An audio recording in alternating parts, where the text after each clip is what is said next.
La nouvelle la plus marquante de cette semaine a sans aucun doute été la publication par le Vatican d'une lettre du pape adressée aux cardinaux dans laquelle il les informe en premier lieu. Et parce qu'il s'agit d'une lettre publique, il nous informe tous de la grave situation économique du Saint-Siège, en particulier en ce qui concerne le paiement des pensions, tant pour les retraités actuels que pour les futurs retraités, c'est-à-dire ceux qui travaillent au Vatican et qui, dans quelques années, viendront gonfler le nombre des retraités. La situation est grave. Le pape lui-même le reconnaît dans cette lettre et évoquait le fait que le problème pourrait se poser à moyen terme, précise la lettre. En termes financiers, cela signifie d'ici 5 à 10 ans. 5 à 10 ans pour les retraités et pour ceux qui vont prendre leur retraite, 5 à 10 ans. C'est presque comme dit après-demain. La situation est grave. C'est un problème de longue date que nous avons essayé de résoudre il y a des années en commandant une étude technique à une société suisse spécialisée. Mais soit rien n'a été fait, soit on n'en a pas fait assez. Et si la situation est grave, c'est parce qu'elle n'a pas été rendue publique à l'époque et qu'elle l'est aujourd'hui. En d'autres termes, le problème s'est aggravé. Le pape est très inquiet et veut partager cette inquiétude avec nous tous, et pas seulement avec les cardinaux. Le fait que l'économie de l'Église aille mal est quelque chose qui affecte directement. Nous parlons de pensions, les travailleurs du Vatican, y compris les cardinaux, mais c'est quelque chose qui nous affecte et qui devrait être important pour tous les catholiques. Ce n'est pas le moment d'analyser les causes de cette détérioration économique, mais c'est le moment d'en prendre conscience et de soutenir par nos prières ceux qui ont pour mission de trouver une solution. La personne qui a été chargée de cette commission pour trouver cette solution est le cardinal Farrell. Le cardinal Farrell est d'origine irlandaise, mais il a vécu la majeure partie de sa vie aux États-Unis. Le cardinal Farrell occupe déjà avant cette nomination 2 postes très importants. Il est le président du dicastère pour les laïcs, la famille et la vie, à la tête de ce dicastère qui compte tenu de l'importance croissante des laïcs dans l'Église. Le cardinal s'efforce non seulement de dynamiser les mouvements laïcs, mais il s'est également vu confier la tâche d'amener ces mouvements à mettre en œuvre les réformes voulues par le pape, par exemple dans leur statut, comme la question de la durée des fonctions de direction. Cela indique en soi l'énorme confiance que le pape accorde au cardinal Farrell. Une tâche d'ailleurs, celle de mettre en œuvre les réformes des statuts, des associations et mouvements laïcs, pour laquelle il est aidé par une femme vraiment intelligente et très compétente, Madame Linda Gisoni. Première mission importante du cardinal Farrell. Mais il est aussi le camerlingue de l'Église. Le camerlingue, la figure du camerlingue, c'est celui qui, pendant le temps de la vacance, c'est-à-dire depuis la mort ou la démission d'un pape jusqu'à l'élection d'un successeur, va administrer le patrimoine de l'Église et sera chargé du gouvernement de l'Église pendant ce temps, qui peut durer quelques jours ou qui peut durer, comme cela s'est parfois produit dans l'histoire, des semaines, voire des mois. Le cardinal Farrell est le camerlingue et c'est lui qui gouvernera l'Église pendant la période de vacances, avec des pouvoirs limités bien sûr. Il n'est pas un pape de transition, mais c'est un poste très important, notamment pour l'organisation du prochain conclave. Comme si cela ne suffisait pas, il se voit confier ces tâches. Ce n'est pas une tâche facile que le pape lui a confiée. Trouver une solution pour éviter la faillite du financement des retraites. Ce n'est pas une tâche facile. Si je devais utiliser un mot qui n'est peut-être pas compris dans d'autres langues, je dirais qu'il s'agit d'une patate chaude. Quelque chose qui vous brûle lorsque vous la touchez avec vos mains. Mais cela indique que le cardinal Farrell est un homme qui jouit de la plus grande confiance du pape et qu'il est actuellement l'une des figures les plus importantes de l'Église catholique au sein de la structure du Vatican. En ce moment, je fais référence aux dernières années du pontificat de François, bien que personne ne sache combien de temps il durera, car le pape, qui aura 88 ans, est en bonne santé pour autant que l'on puisse s'y attendre. Le cardinal Farrell est à la tête de cette mission très délicate et nous devons vraiment l'accompagner de nos prières parce que la situation n'est pas facile et qu'il y a déjà des inquiétudes au sein de la structure vaticane parce que les gens s'inquiètent logiquement de ce qu'il adviendra de leur pension, de leur avenir, aussi bien ceux qui sont à la retraite que ceux qui vont l'être. Parallèlement à cela, le pape a publié une nouvelle qui n'a rien à voir, mais qui est également importante. Il a modifié les règles de l'enterrement de ce qu'il faut faire à sa mort ou à la mort de ses successeurs, si logiquement ses successeurs ne changent pas à nouveau ces règles.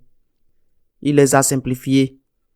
Un exemple de cette simplification est que maintenant lui, et je le répète, ceux qui le suivront, s'ils ne le changent pas à leur tour, son corps ne sera pas placé dans le triple cercueil classique, mais sera placé dans un seul cercueil en bois.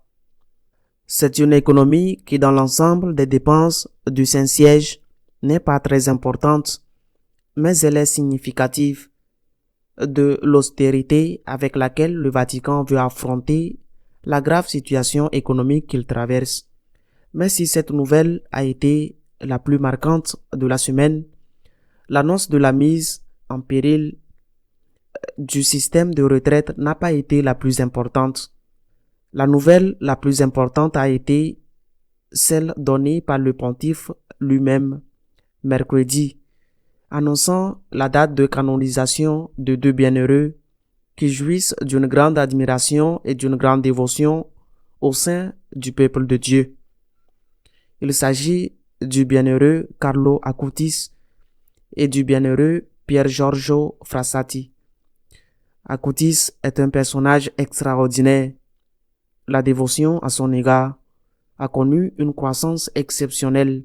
Son impressionnant corps embaumé se trouve dans une urne à la vue du public, à la vue des fidèles, dans l'une des églises les plus importantes de la ville d'Assise.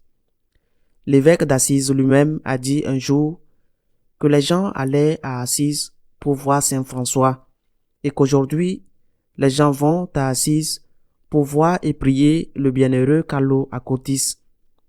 Il est mort à l'âge de 15 ans en 2006, mais durant sa courte vie, il a été un apôtre de la dévotion eucharistique, un amoureux de l'Eucharistie.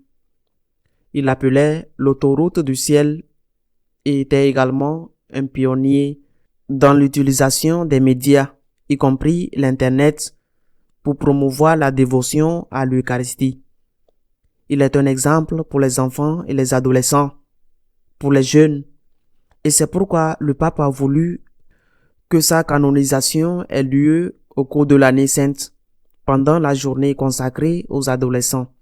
Carlo Acutis, un exemple extraordinaire qui impressionne tous ceux qui viennent à Assise pour prier devant sa dépouille.